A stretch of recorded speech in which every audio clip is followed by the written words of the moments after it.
For most of us these days, the hardest part of filling up is stomaching the price. But for the disabled, simply the act of filling up can be difficult, if not impossible. So they honk, flash their handicap signs, and wait, hoping someone will come and help. In a night-team investigation, we found nearly 90% of gas stations did not help. Boy, I could have ran out of gas, couldn't I? Some say being left disabled at the pump seems criminal. Well, in fact, it is. According to the Americans with Disabilities Act, gas stations, quote, must provide refueling assistance upon the request of an individual with a disability. The law goes on to say the assistance can be obtained by honking.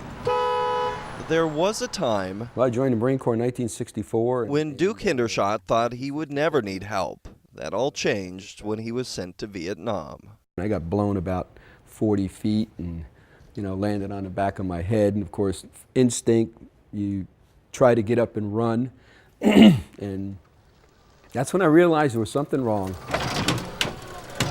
Today, Hendershot prides himself on being independent. He gets around in a modified minivan, but when it comes to filling his van up with gas, he could use a little help. So we watched as Duke pulled up to a pump at this gas station in New Braunfels. He honked and waited. Honked again. Nothing.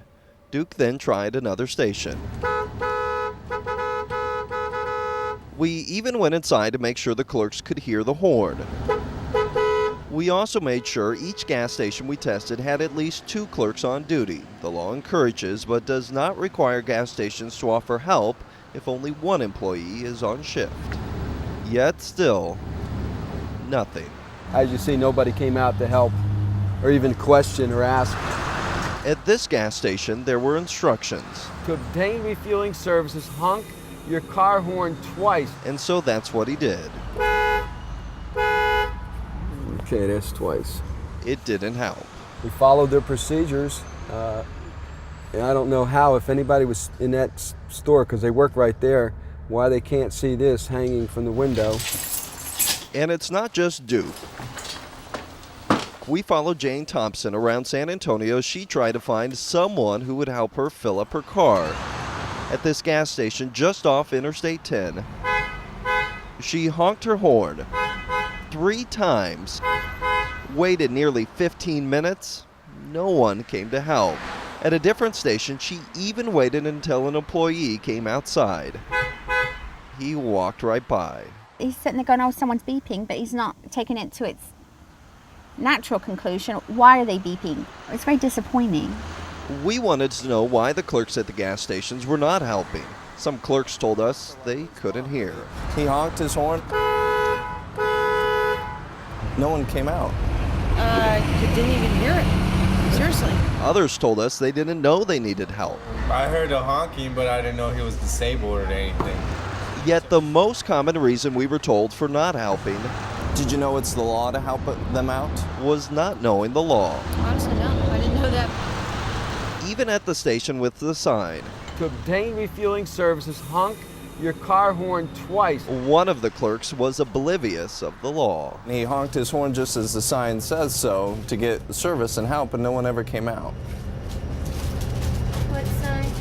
There's no malice in it. People are just not educated. And that was never more evident than when Duke pulled up to this gas station in New Braunfels.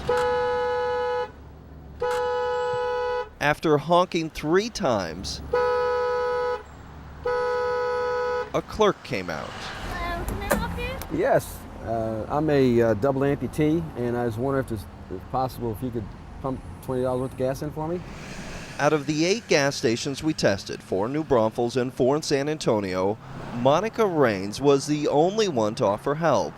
But even she didn't know it was the law. No, I didn't. I did not know. She did it simply out of courtesy. All right, sir. It's all Thank you. done. Appreciate have it. a good Yep, you too. Duke and Jane both say they believe most of these gas stations would have offered help if they simply knew the law and their cry for help. We contacted the corporate offices of every gas station chain we went to and told them what we witnessed. Shell told us they were, quote, disappointed to learn what happened. Valero told us their employees are trained to assist the disabled. And Chevron, like all the other gas stations, told us they will take the necessary steps to make sure this doesn't happen again. With the I-Team, Brian New, KENS 5 Eyewitness News.